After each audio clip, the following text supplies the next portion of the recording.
বন্ধু, তুই কি ব্যস্ত? তোর সাথে একটু কথা আছে। কি করবি তাড়াতাড়ি ক। বন্ধু, কদিন ধরে বাড়িতে কোনো বাজার সাজায় নাই। এই দুদিন ধরে মরিচ দিয়ে ভাত খাইয়া দিন পার করতে আছি। তোর কাছে কি 1000 টাকা হইবে? আমি বাড়ির জন্য কিছু বাজার করে নিতাম। এবার টাকা কি গাছে ধরে?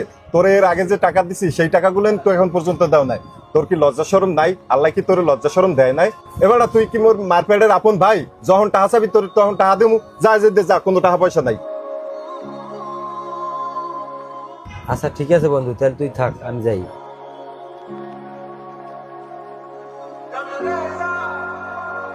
আসলে ওর সাথে যে কাজটি করেছি ঠিক করিনি।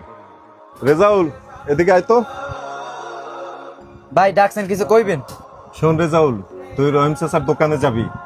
25 কেজি চাউল, 5 কেজি তেল, আদা রসুন পেঁয়াজ, 1 সপ্তাহ যেন মিনিমাম চলা যায় এরকম বাজার নিয়ে আমার বন্ধু ইব্রাহিমের বাসায় যাবি, ওর বউর কাছে দিবি। আর শোন, ওর বউ যেন না জানতে পারে যে এই বাজার আমি পাঠাইছি, বলবি ইব্রাহিম পাঠাইছে।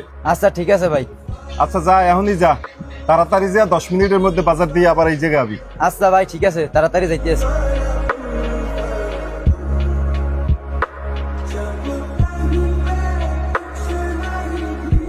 বন্ধু, তুই কি আমার বাড়ি বাজার পাঠাইছিস? তোর কি মনে হয়? বন্ধু, তুই আমার সাথে যতই খারাপ ব্যবহার করো না কেন, যতই দূর দূর করে তাড়াই দেও না কেন, আমার আত্মবিশ্বাস বাজারটা তুই পাঠাইছিস আমার বাসায়।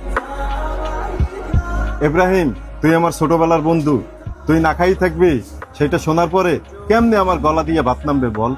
থাক থাক থাক, এত আবেগ দেখান লাগবে না। তুই কাম কাজ ঠিক মতন কর, আর আমার আগে টাকাগুলো দিস।